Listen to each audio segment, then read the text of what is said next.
दोस्तों नमस्कार, स्वागत है आप सबका मेरे YouTube चैनल पर। मैं हूं प्रीतम सिंह। आज की वीडियो में एक ऐसे टॉपिक पे मैं बात करूंगा जो शायद आपके भी दिमाग में आता होगा, लेकिन आपको उस बात से रिलेटेड या उस टॉपिक से रिलेटेड कहीं कुछ सुनने को नहीं मिलता होगा। 3 से 4 दिन पहले की एक घटना है। मध्य प्रदेश के एक टीचर साहिबान बच्चों को कह रहे हैं कि भाई आप गली के कुत्ते बिल्ली को वोट दे देना, मत दे देना, चुनाव में जिता देना, लेकिन बीजेपी पार्टी को वोट मत देना। उन्होंने ऐसा कहा। ऐसा उन्होंने यूं कहा कि भाई अभी रिसेंटली हाल फिलहाल में नज़दीकी चुनाव है मध्य प्रदेश में। जो टीचर साहिबान किसी भी क्षेत्र में जहां भी बच्चों को तैयारी करवाते हैं, किसी गवर्नमेंट एग्जाम की, किसी गवर्नमेंट वैकेंसी के लिए पढ़ाते हैं, तो उनको एक एक डेट का ये पता रहता है कि भाई कौन सी वैकेंसी कितने दिन से आई है, कितने दिन से नहीं आई है। अब वो टीचर साहिबान बता रहे हैं कि भाई जिस वैकेंसी के पूरे 6 साल से कोई वैकेंसी नहीं निकली, पूरे 6 साल से 5 साल से एक वैकेंसी नहीं निकली, उस वैकेंसी के, उस भर्ती के, उस पोस्ट के पूरे शहर में होर्डिंग लगा रखे हैं और बताया जा रहा है कि देखो इतनी लड़कियां, इतने छात्र, इतने लड़के इस भर्ती में सिलेक्ट किए गए, भर्ती किए गए। तो कोरा झूठ है। और जब कोई टीचर साहिबान जब पढ़ाएगा, सालों की मेहनत यार उनकी खुद की होती है और हज़ारों बच्चों को वो पढ़ाते हैं इस आस में कि भाई ये वैकेंसी आएगी, आप इसको फॉर्म को भरना और आप एक अच्छी नौकरी लेना। और वो वैकेंसी जब सालों से नहीं निकलती है और चुनाव के वक्त झूठा प्रचार उसी वैकेंसी का किया जाता है कि देखो भाई इतनी वैकेंसी निकाल दी है और इतने लोग लग भी चुके हैं, तो भाई टीचर साहिबान को तो गुस्सा आएगा ही आएगा। तो इस लिहाज से उन टीचर साहिबान ने ये कहा था कि भाई आप गली के कुत्ते बिल्ली को वोट के दे देना चुनाव में, लेकिन बीजेपी पार्टी के किसी नेता को वोट मत देना, बीजेपी पार्टी को वोट मत करना। चलिए, ये उन टीचर साहबान की बात थी, उनका गुस्सा था, उनकी मांग थी, उनकी जो भी थी, ये वहाँ तक की बात थी। अब मैं कहता हूँ अपनी बात। सबसे पहले तो भाई मैं आपको बता दूँ, मेरा किसी भी पार्टी से हाल फिलहाल तक, आज तारीख हो गई है 5 अक्टूबर, अभी तक मेरा किसी भी पार्टी से कोई भी किसी भी तरह का कोई संबंध नहीं है। ठीक है, तो मैं ना किसी पार्टी का पक्षदार हूँ, ना मैं किसी पार्टी का विरोधी हूँ। जो बातें मेरी होती हैं वो होती हैं एक स्ट्रेट फॉरवर्ड, मतलब एक आम इंसान की जो होनी चाहिए, एक आम नागरिक की जो होनी चाहिए। क्योंकि हमें सत्ता पक्ष को भी विपक्ष को भी दोनों को एक समान दर्जे पर रख के और फिर सोचना चाहिए, फिर देखना चाहिए, फिर नाप तोल करना चाहिए। हमें मतलब किसी पार्टी का पक्षदार ना बनना चाहिए। तो चलिए, मैं आपको एक अपनी पर्सनल राय कह सकते हो, पर्सनल एक सोच कह सकते हो, अपनी एक खुद की एक बात कह सकते हो, वो बताने जा रहा हूँ। जैसा कि उन टीचर साहिबान ने कहा था, मैं भी एक वैसी बात कहूँगा कि आप बीजेपी पार्टी को वोट दो मत दो, ये आपकी ये एक निजी राय है, निजी सोच है, निजी मत है। पर मैं आपको सिर्फ इतना कहूँगा कि हाल फिलहाल में एक गठबंधन बना इंडिया, बहुत सारे छोटे छोटे दलों ने मिल के उस गठबंधन को बनाया है। कई सीएम उस गठबंधन के अंदर है, मतलब जैसे भाई आप पंजाब के सीएम कह सकते हो, दिल्ली के सीएम कह सकते हो, पश्चिम बंगाल के सीएम कह सकते हो। तो बहुत सारे सीएम, बहुत सारे एक्स सीएम, अखिलेश यादव हैं एक्स सीएम है जो, तो बहुत सारे लोगों ने मिलकर उस गठबंधन को, पार्टी ने मिलकर उस गठबंधन को बनाया है जिसका नाम है इंडिया। मेरी सिर्फ इतनी आशा, इतनी गुजारिश है, हाल फिलहाल आप किसी भी चुनाव में उस गठबंधन को वोट मत देना। आपको मतलब ऐसे धक्का सा लगा होगा, यार मैंने ये बोल कैसे दिया, या मैं बोल कैसे रहा हूँ, या मेरी ये सोच है, या मेरी ये बात है, क्यों है, कैसे। दोस्तों, कल की घटना बताता हूँ। 4 तारीख की कल सुबह सुबह ईडी की रेड पड़ती है आम आदमी पार्टी के संजय सिंह के घर पे, और फिर उसके बाद में उनकी गिरफ्तारी हो जाती है। अब वो जेल के अंदर है और पिछले 1 से 1.5 साल के लगभग समय होने को जा रहा है। दिल्ली के उप मुख्यमंत्री, deputy CM Manish Sisodia jail के अंदर है। दिल्ली के स्वास्थ्य मंत्री सत्येंद्र जैन, वो भी जेल के अंदर है। अब मैं एक बात बताता हूँ आपको, आप गूगल सर्च करना कि मनीष सिसोदिया पे या सत्येंद्र जैन पे क्या गुनाह है, मतलब वो किस गुनाह के अंदर जेल में अंदर है, तो आपको देखने को मिलेगा। गूगल सर्च करके देखना, गूगल पे चेक कर लेना आप, उस पर लिखा पाएगा कि वो इन आरोप के, ये आरोप लगे हैं उनके ऊपर, आरोप लगे हैं। आरोप लगने पे ही 1.5 साल से ज़्यादा समय हो गया वो जेल के अंदर है। अब मैं बोल क्यों रहा हूँ कि भाई इंडिया गठबंधन को वोट मत देना, वो क्यों मत देना, मैं ये बात क्यों बोल रहा हूँ। दोस्तों 1.5 साल से ज़्यादा का समय हो गया, सिर्फ आरोप के बुनियाद पे सिर्फ आरोप लगे हैं।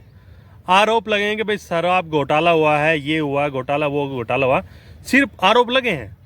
और आरोप के बिना पे 1.5 साल से ज़्यादा वक्त हो गया वो जेल के अंदर है। तो जो सत्ता पक्ष है उसकी पावर का जरा सा भी आप अंदाज़ा लगा सकते हो ना, तो आप इसी बात से लगा लीजिए कि एक डिप्टी सीएम, उप मुख्यमंत्री, वो भी कहाँ का, दिल्ली का, दिल्ली का स्वास्थ्य मंत्री, दिल्ली सरकार का स्वास्थ्य मंत्री, सिर्फ और सिर्फ आरोप लगने पे 1.5 साल हो गए हैं जेल के अंदर है। आम आदमी पार्टी इतना बड़ा अपना कद बना ले, साफ कोई भी छवि बना ले कि हम तो भाई भगवान के अवतार हैं। चलो मैं भी बोलता हूँ आम आदमी पार्टी भगवान के अवतार है, लेकिन भगवान के अवतार फिर 1.5 साल हो गए जेल के अंदर क्या कर रहे हैं? आप बाहर निकालिए।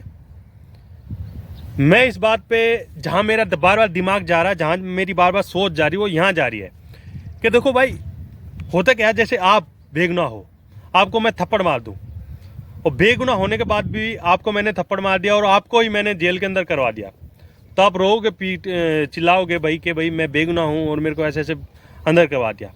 फिर आप सोचोगे यार मैं छोटा आदमी हूँ, चलो छोटे आदमी के साथ ऐसे ही होता है, उसकी कोई वैल्यू नहीं होती, उसकी कोई जानकारी नहीं होती।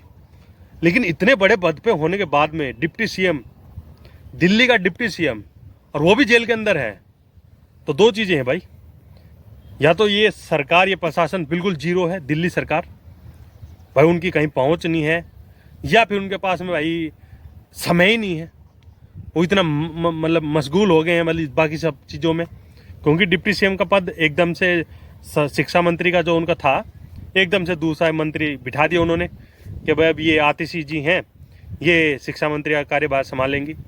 स्वास्थ्य मंत्री किसी और को बना दिया, तो काम सबके चल रहे हैं, काम किसी का रुक नहीं रहा। लेकिन वो आदमी जब 2 से 3 साल, 1.5 साल, 5 साल जो भी हवालात के अंदर, जेल के अंदर काट के आएगा, उसके समय की रिकवरी, उसके समय की मतलब वो होता है ना कि भाई आपने ज़िंदगी के इतने साल जेल में खपा दिए, उसका जिम्मेदार कौन होगा? मेरी बात को अगर आप अभी भी नहीं समझ पा रहे हो तो मैं सिर्फ इतना कहना चाह रहा हूं कि भाई जो इंडिया गठबंधन कह लो, या जो इतने बड़ी पार्टी कह लो, या इतने सारे विपक्षी दल कह लो, वो अपने एक मंत्री को जो जेल के अंदर सड़ रहा है, बैठा हुआ है, अपने कीमती समय गंवा रहा है, क्योंकि लाइफ के कीमती समय होते हैं जब आप पावर में भी होते हो और जब आपकी शरीर में भी पावर होती है। जब आप जेल के अंदर सड़ रहे हो, जेल के अंदर अपना समय गंवा रहे हो, आप अपने आप को जेल के अंदर से नहीं निकाल पा रहे, तो इस बात की क्या गारंटी है कल को भाई हम लोग, आम जनता, हमारे साथ कुछ गलत हो जाता है तो सत्ता पक्ष या फिर ये जो भाई इंडिया गठबंधन है या आम आदमी पार्टी या कोई भी दल नहीं है, ये हमारे लिए कुछ अच्छा कर पाएंगी या हमें बचा पाएंगे। दोस्तों लास्ट में इतना ही कहूँगा, वीडियो होगी काफ़ी लंबी। कानून व्यवस्था के नाम पे कुछ नहीं है भारत के अंदर, जो भी कुछ है सिर्फ और सिर्फ तानाशाही है। जिसका मन करेंगे उसको अंदर डाल देंगे, जिसका मन करेगा उसको बाहर निकाल देंगे। सत्ता पक्ष का अगर कोई चेहरा होगा उसके ऊपर आप लाख चाहे कितने भी कोई भी ब्लेम लगा लो, कितने भी गवाह, कितने भी सबूत ले आओ, उनका बाल तक नहीं उखड़ेगा। और विपक्षी पार्टी का चाहे बेगुनाह हो वो जेल के अंदर ठूसा जाएगा। ये मौजूदा हालात हैं देश के अंदर। फुल ऑन तानाशाही चल रही है, फुल ऑन तानाशाही, ठीक है। सरकार के जो नुमाइंदे होते हैं, सरकार के जो सगे संबंधी होते हैं, सरकार के या नेता के, सत्ता पक्ष के नेता के जानकार होंगे, लाखों करोड़ों रुपए के घोटाले करके कहीं बैठ जाएं, उनका बाल तक नहीं उखड़ेगा, उनके लोन तक माफ़ हो जाएंगे। उनके चाहे वो कितने करोड़ों रुपए का लोन ले बैठे हो किसी भी बैंक से, लोन माफ़ हो जाएंगे उनके। लेकिन आप और हमने अगर किसी बैंक से 50-25 हज़ार का लोन भी ले लिया है तो हमारे घर से हमारे वाहन ले लिए जाएंगे, हमारे नोटिस थमा दिए जाएंगे, हमें जेल के अंदर ठूस दिया जाएगा। सभी बैंकों से वो एक होता ना ब्लैक लिस्टेड, वो कर दिया जाएगा।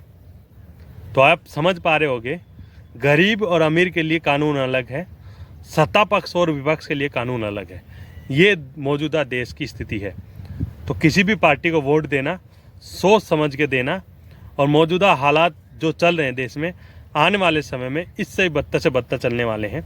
और भी बदतर से बदतर होने वाले हैं। पूरा देश तबाह हो जाए, पूरा देश ख़त्म हो जाए, किसी नेता को किसी की नहीं पड़ी है। सब नेताओं को अपनी तिजोरी भरनी है, अपना बैंक बैलेंस बनाना है, अपने कोठी बंगले बनाने, बस। और इसके अलावा देश में फ़िलहाल कुछ नहीं चल रहा। ना जाने कितनी स्कीमें आती हैं, कितने कानून आते हैं, कितना कुछ होता है। हर रोज़ आप सुन रहे हो कि महिलाओं के लिए ये कानून बनना है, महिलाओं के लिए ये कानून लेके आ रहे, महिलाओं के लिए ये कानून लेके आ रहे। आपने एक चीज़ देखी है, हर रोज़ देश में रेप हो रहे हैं, रेप। हर रोज़ आपको रेप की घटना देखने को मिल रही होंगी देश में। किसी को इंसाफ मिल रहा है? गुनहगारों की गिरफ्तारी तक नहीं हो रही। तो ये कानून बन रहे हैं, ये किसके लिए बन रहे हैं? ये कानून रक्षा करेंगे तो किसकी करेंगे? कानून बनाना ये सब भेड़ चाल है। ये सब चीज़ें आप और हमारे लिए एक हमारी आंखें झोंकने का काम है, हमारे अंधा करने का काम है, बस, और कुछ नहीं। इस देश में सिर्फ और सिर्फ बेगुनाह लोगों को ही जेल के अंदर डूसा जाएगा। बेगुनाहों की पिटाई होगी, बेगुनाहों के साथ रेप होंगे, बलात्कार होंगे, उनके घर ढाए जाएंगे, और बाकी गुनहगार ऐसे बसते आए हैं, ऐसे बसते चले जाएंगे। ये मौजूदा हालात हैं देश के। फुल ऑन तानाशाही चल रही है। लास्ट में आपको लग रहा होगा कि यार मैं कहाँ से शुरू हुआ था, कहाँ चला गया, लेकिन बात बिल्कुल जायज़ है, बिल्कुल सच है। क्योंकि मैं कल रात से एक बात सोच रहा हूँ कि भाई जब डिप्टी सीएम और भाई डिप्टी सीएम है, पूरे देश में उनकी जानकारी है, कोई नामचीन चेहरा है देश का, ऐसा नहीं कि कोई भी है, कुछ भी है, ऐसे डाल दिया जेल के अंदर। जब ऐसे ऐसे लोग यार सालों से जेल में पड़े हुए हैं, तो आपकी हमारी औकात क्या है? तो ये बात है कि भाई आप सरकार के अंदर, आप सत्ता के अंदर रह के कितने भी बड़े घोटाले कर दो, आप बचे रहोगे, अन्यथा आप लुटते पिटते रहोगे ऐसे ही। तो ये गठबंधन जो बना हुआ है, उसके पास तक इस वीडियो को पहुंचाने की कोशिश करना। उनको मैं इतना ही कहूँगा कि भाई आपका विश्वास, जनता का विश्वास आपके ऊपर से बिल्कुल ही डगमगा चुका है। आप क्या करोगे क्या नहीं करोगे नहीं पता, लेकिन अगर आप कुछ अच्छा कर सकते हो तो सबसे पहले अपने मंत्रियों को बाहर निकालो और देश के सामने पहले ये मैसेज दो कि सच की जीत होती है या बेगुनाह को बचाया जा सकता है।